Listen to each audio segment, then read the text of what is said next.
ತಿರುಗಾಡಕತ್ತಿರ ಮಾತ್ರ ಒಂದು ಚಿರಕ್ಕ ಒಂದು ದಿನಕ್ಕೆ ಮತ್ತೆ ಜಾಸ್ತಿ ಆಯ್ತು. ಇನ್ನೊಬ್ಬ ಈ ದೇವ್ರಕ್ಕಿಂತ ಆ ದೇವ್ರ ಬಹಳ ಶಕ್ತಿ,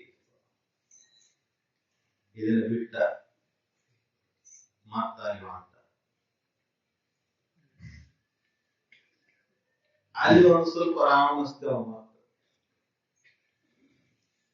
ಮತ್ತೊಬ್ಬ ಮತ್ತೊಂದು ಹೇಳಿದ ಹಂಗ ಹೋಗುದು ಏನಾಯ್ತು, ಮತ್ತೆ ಚಂಚಲವರ್ತಿ ಆಯ್ತು ಮನುಷ್ಯಂದ.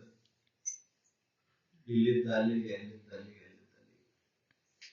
ಮೂಲ ಮನಸ್ಸು ಸಮಾಧಾನ ಆಗಲಿಕ್ಕೆ ಹೊಂಟಿದ್ದ, ಮತ್ತ ಅದರಲ್ಲಿ ದೊಡ್ಡದು ಸಣ್ಣದು ಅನ್ನಕತ್, ದೊಡ್ಡ ದೇವರು ಸಣ್ಣ ದೇವರು. ಆ ದೇವರಿಗೆ ಶಕ್ತಿ ಐತಿ, ಈ ದೇವರಿಗೆ ಶಕ್ತಿ ಇಲ್ಲ. ಆ ದೇವರು ಶ್ರೇಷ್ಠ, ಈ ದೇವರು ಶ್ರೇಷ್ಠ. ಆ ಧರ್ಮ ಶ್ರೇಷ್ಠ, ಈ ಧರ್ಮ ಶ್ರೇಷ್ಠ. ಹಿಂಗ ಬಹಿರ್ಮುಖವಾದ ಭಕ್ತಿಯಿಂದ ಮತ್ತ ಏನಾಯ್ತಪ್ಪ ಅಂದ್ರ ಮತ್ತ ಚಂಚಲವರ್ತಿನ ಶುರುವಾಯಿತು. ಆ ಚಂಚಲವರ್ತಿಯಿಂದ ಮತ್ತ ದುಃಖಿಯಾದ, ಎಲ್ಲಿ ಹೋದ್ರು ಸಮಾಧಾನ ಇಲ್ಲ. ಸುಖ ಹೊಂದಬೇಕಂತ ಮಾಡ್ಕೊಂಡಿದ್ದ, ಅದರಲ್ಲಿ ಅನೇಕ ಬಗೆಗಳಾಗಿತ್ತು. ಯಾವ್ದನ್ನ ನಂಬುದು, ಯಾವ್ದನ್ನ ಬಿಡುದು, ಅನೇಕರಿಂದ ದುಃಖನ ಐತಿ. ಹಂಗ ಅನೇಕ ಮಾಡ್ಕೊಂಡು ಮತ್ತೆ ದುಃಖಕ್ಕೆ ಒಳಗಾಯ್ತ, ಮತ್ತೆ ಬರಲಿಲ್ಲ. ಅದಕ್ಕೆ ಆ ಮೂಲ ತತ್ವವನ್ನು ಅರಿಲ್ಲನ ಹಂಗ ನಾವು ಹೊಂಟು ಬಿಟ್ವಿ ಅಂದ್ರೆ ಬರೀ ದುಃಖನ ಆಗ್ತದೆ ಜೀವನ ಪರ್ಯಂತ. ಮನುಷ್ಯನ ಧರ್ಮ ಯಾವ್ದು ಅದನ್ನ ತಿಳಿಬೇಕಾಯ್ತು. ಯಾವ್ದು ಧರ್ಮಪ್ಪ? ಅದಕ್ಕೆ ಮನುಷ್ಯತ್ವ ಮುಕ್ಷತ್ವ ಅಷ್ಟೇ. ಮನುಷ್ಯನ ಧರ್ಮ ಯಾವ್ದು ಸುರಕತಿ, ಮನುಷ್ಯತ್ವ ಬಂದ ಮೇಲೆ ಸುರಕತಿ. ಅದಕ್ಕಿಂತ ಪೂರ್ವದಲ್ಲಿ ಎಲ್ಲ ಪ್ರಾಣಿ ಪಕ್ಷಿಗಳ ಧರ್ಮ. ಅವ್ರ ಧರ್ಮ ಯಾವ್ದು? ಆಹಾರ ನಿದ್ರ ಭಯ ಮಿಥುನ, ಇಷ್ಟ ಅವ್ರ ಧರ್ಮ. ಅವರು ಪ್ರಾರಬ್ಧ ಕರ್ಮವನ್ನು ಭೋಗಿಸಿ ಹೋಗುವುದಷ್ಟ ಅದು ಕರ್ತವ್ಯ. ಏನು ಮಾಡಿರ್ತಲ್ಲ ಹಿಂದಿನ ಜನ್ಮದೊಳಗೆ ಅದನ್ನ ಭೋಗಿಸಿಕೊಂಡು ಹೋಗುವುದಷ್ಟ, ಮತ್ತೊಂದು ಏನಿಲ್ಲ. ಅವಕ್ಕೆ ಅಲ್ಲಿ ಪುಣ್ಯ ಸಂಗ್ರಹ ಇಲ್ಲ, ಪುಣ್ಯ ವೃದ್ಧಿ ಇಲ್ಲ. ಮನುಷ್ಯನಿಗೆ ಎರಡಕ್ಕೂ ಅವಕಾಶ ಐತಿ. ಮುಕ್ತನಾಗಕ್ಕೂ ಅವಕಾಶ ಐತಿ, ಪುಣ್ಯವನ್ನು ವೃದ್ಧಿ ಮಾಡಿಕೊಂಡು ಉತ್ತರೋತ್ತರದಲ್ಲಿ ಉತ್ತಮ ಜನ್ಮವನ್ನು ಪಡೆಯುವ ಅವಕಾಶ ಐತಿ. ಅಂದ್ರೆ ಉತ್ತಮ ಜನ್ಮ ಅಂದ್ರೆ ಎಲ್ಲ ಸಿರಿ ಸಂಪತ್ತು, ಏನ್ ಜೀವನ ಇದೆಯಲ್ಲ ಅದನ್ನ ದೇವತೆಗಳ ಜೀವನ ಅಂತ ಹೇಳ್ತಾರೆ, ಭೋಗ ಜೀವನ. ಅದು ಎಷ್ಟರ ಮಟ್ಟಿಗೆ ಆ ನಿನ್ನ ಪುಣ್ಯ ಇರುವವರೆಗೆ ಅದಿರ್ತದೆ. ಎಷ್ಟು ಶ್ರೀಮಂತಿದ್ರೆ ಹಾಳಾಗಿ ಹೋಗಿ ಪುಣ್ಯ ಮುಗಿತಿದೆ ಅಂತ ಹೇಳ್ತದೆ ಆಡವಶ್ಯ. ಅದರರ್ಥ ಹಿಂದಿನ ಜನ್ಮದಲ್ಲಿ ಏನೋ ಕೂಡಿಟ್ಕೊಂಡು ಬಂದಿದ್ನಲ್ಲ ಅದೆಲ್ಲ ಕರಗಿ ಹೋಗ್ತದೆ. ಒಬ್ಬ ಮನುಷ್ಯ ಇದ ಮನೆಯಾಗ ಹುಟ್ಟಬೇಕಂದ್ರೆ, ಅದ ಮನೆಯಾಗ ಹುಟ್ಟಬೇಕಂದ್ರೆ ಬಡವರ ಮನಸ್ಸಿನ ಅಥವಾ ಶ್ರೀಮಂತ ಇನ್ನೊಂದು ಅಲ್ಲಿ ಹುಟ್ಟಬೇಕಂದ್ರೆ ಅವನ ಹಿಂದಿನ ಜನ್ಮದ ಪುಣ್ಯದ ಸಂಸ್ಕಾರ ಫಲದಿಂದ ಅಲ್ಲಿ ಜನ್ಮ ತಾಗಿರ್ತಾನ. ಸುಮ್ಮನೆ ಆಗುದಿಲ್ಲ. ಅವನೇ ಬಿಟ್ಟು ಪುಣ್ಯ ಮಾಡಿದ್ರೆ ಹಿಂದಿನ ಜನ್ಮದಾಗ ಯಾವ ಪುಣ್ಯ ಮಾಡಿದ್ರೆ ಶ್ರೀಮಂತ ಆಗುತ್ತೆ ಅಂತೇವಿಲ್ಲ. ಅಂದ್ರೆ ನಿನ್ ಈ ಜನ್ಮದ ದುಡುಕಿ ಮುಂದಿನ ಜನ್ಮಕ್ಕೆ ನೀನು ಬೆನ್ನತ್ತಿ ಬರೋದು ಯಾರಪ್ಪ ಅಂದ್ರೆ ಪುಣ್ಯ ಮಾಡ. ಅದಕ್ಕೆ ಸತ್ಕರ್ಮಗಳನ್ನು ಮಾಡು.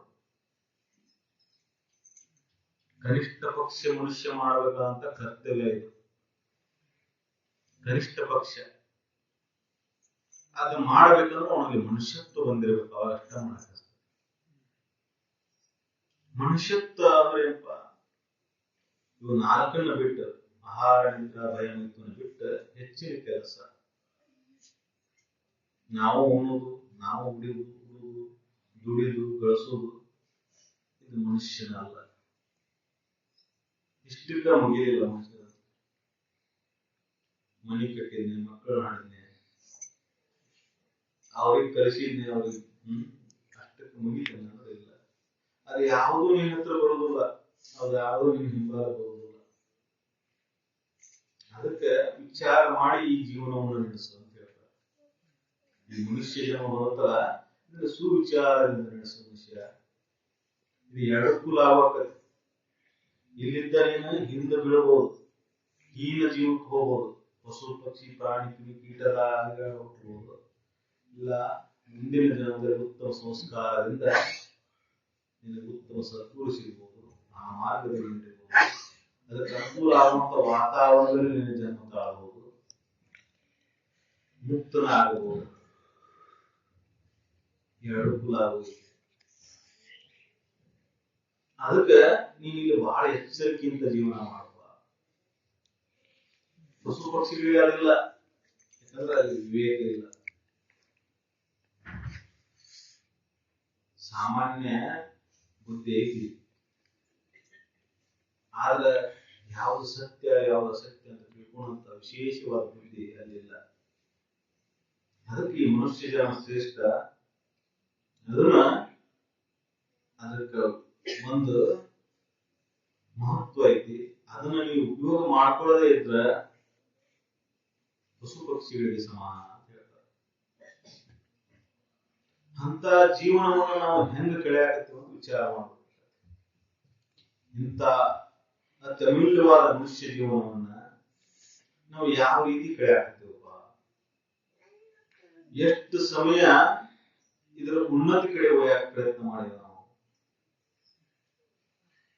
ನೀನು ಏನು ಗಳಿಸ್ತಿ, ಏನು ದುಡಿತಿ, ಏನ್ ಮಾಡ್ತಿ ಅನ್ನೋದು ಮುಖ್ಯ. ಈ ಮನುಷ್ಯ ಜನ್ಮವನ್ನು ಹೆಂಗ ನೀವು ಉನ್ನತಿ ಕಡೆ ಒಯ್ಯಾಕತ್ತೀವ,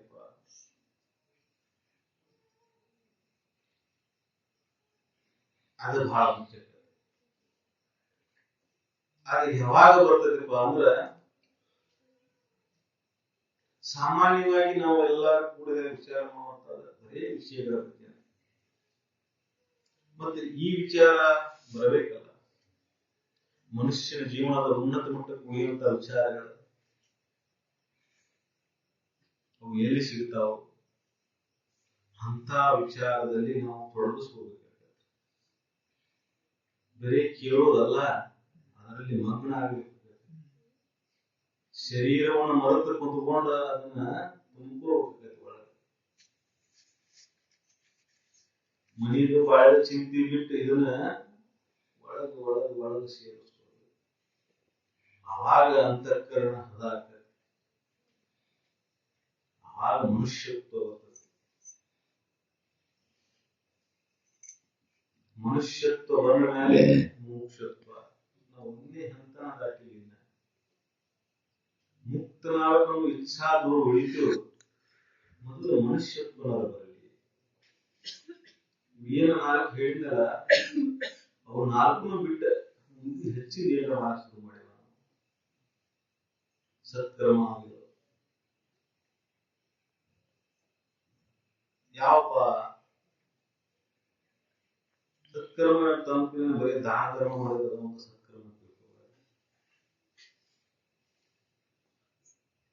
ಸದ್ಭಾವ ಸತ್ವ ಕರ್ಮಗಳಿಗಿಂತ ಶ್ರೇಷ್ಠ. ಭಾವ ಶುದ್ಧ ಆಗುತ್ತೆ ಮೊದಲ. ನೀ ಎಷ್ಟು ದಾನ ಮಾಡಿದ ಮುಖ್ಯ ಅಲ್ಲ, ಯಾವ ಭಾವದಿಂದ ಮಾಡಿದ ಮುಖ್ಯ. ಭಾವ ಶುದ್ಧ ಆದ್ರೆ ನೀನ್ ಏನು ಕೊಡ್ತೀಯೋ ಬಿಡ್ತೀಯೋ ಅದು ಬಹಳ ಮುಖ್ಯ ಆಗೋಲ್ಲ. ನಿನ್ನ ಭಾವ ಶುದ್ಧ ಆಯ್ತಂದ್ರೆ ನಿನ್ನ ಅಂತಃಕರಣ ಪರಿಪಕ್ವತೆ ಕಡೆ ಹೋಗ್ತೈತಿ. ಅಂತಃಕರಣ ಏನಾಗತ್ತಪ್ಪ, ಶುಚಿತ್ವ. ಅದು ಸದ್ಭಾವ. ಅಂತ ಭಾವ ಬರಬೇಕಂದ್ರೆ ಸದ್ವಿಚಾರಗಳನ್ನ ತುಂಬ್ಕೋಬೇಕು. ಅದು ಹೃದಯ ಶ್ರೀಮಂತಿಕೆ. ಅಂತಃಕರಣ ವಿಶಾಲ ಆಗೋದು. ಅದಕ್ಕೆ ಅಜ್ಜಾರ ಹೇಳಿದ್ರು, ಒಂದು ಸರಳ ಮಾರ್ಗ ಅಂದ್ರೆ ಎಲ್ಲಾ ಜೀವಿಗಳನ್ನು ತನ್ನಂಗ ನೋಡು. ಸಕಲ ಜೀವಿಗಳಲ್ಲಿ ದೇವರನ್ನು ಕಾಣಬಹುದು. ಅಂದ್ರೆ ಅವಾಗ ದೇವರಿಗೆ ಮೋಸ ಮಾಡ್ತೀಯ, ದೇವರಿಗೆ ಸುಳ್ಳು ಹೇಳ್ತೀಯ, ದೇವರನ್ನ ಅಪರಿಸಬೇಕಂತೀಯ, ಈ ರೀತಿಯಾಗಿ ಇನ್ನೊಬ್ಬರ ಜೋಡಿ ನೀವು ಜೀವನ ಮಾಡಿದಾಗ ಅದ ತಪಸ್ಸು. ತಪಸ್ಸು ಅಂದ್ರೆ ಏನು ಹೊಸದಾಗಿಲ್ಲ, ಹೊಸದು ಏನಲ್ಲ. ಇಲ್ಲಿ ಜೀವಿಗಳಿಗೆ ಉತ್ತಮವಾಗಿ ನಡ್ಕೊಂಡು ಇದು ತಪಸ್ಸು. ಇಂಥ ತಪಸ್ಸನ್ನ 3 ವಿಧವಾಗಿ ಮಾಡ್ತಾರ. ತ್ರಿಕರಣ, ಕಾಯ ವಾಚ ಮನಸ್ಸ. ಬರೀ ಮಾತಿನಾಗ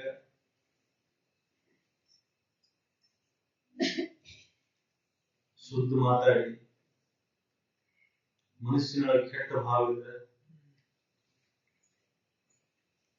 ಅದು ಹೀನ ಜೀವಕ್ಕೆ, ಮುಂದಿನ ಜನ್ಮ ಹೀನ ಜೀವನಕ್ಕೆ ಹೋಗಕ್ಕಾಗ್ತದೆ. ಅದಕ್ಕೆ ಮೊದಲ ಸದ್ಭಾವವನ್ನು ಅಂತಃಕರಣದಲ್ಲಿ ತುಂಬಿಕೋಬೇಕು. ಅದನ್ನ ಹೃದಯಪೂರ್ವಕವಾಗಿ ಮನೋಬುದ್ಧಿಯಾಗಿನ ಸಂಪೂರ್ಣವಾಗಿ ಶುದ್ಧ ಮನಸ್ಸಿನಿಂದ ಶುದ್ಧ ಹೃದಯದಿಂದ ಮಾಡ್ತಾ ಮಾಡ್ತಾ ಹೋದಾಗ ನೀ ಎಷ್ಟೇ ಮಾಡೋದ್ರ ಫಲ ಸಿಗುತ್ತೆ. ಅದನ್ನ ಬಿಟ್ಟು ನೀನ ಬರೀ ಪ್ರತಿ ಒಳಗೆ ಮಾಡಿ ಮನಸ್ಸಿನೊಳಗೆ ಇನ್ನೊಂದು ಬೇರೆ ಇಟ್ಕೊಂಡೆ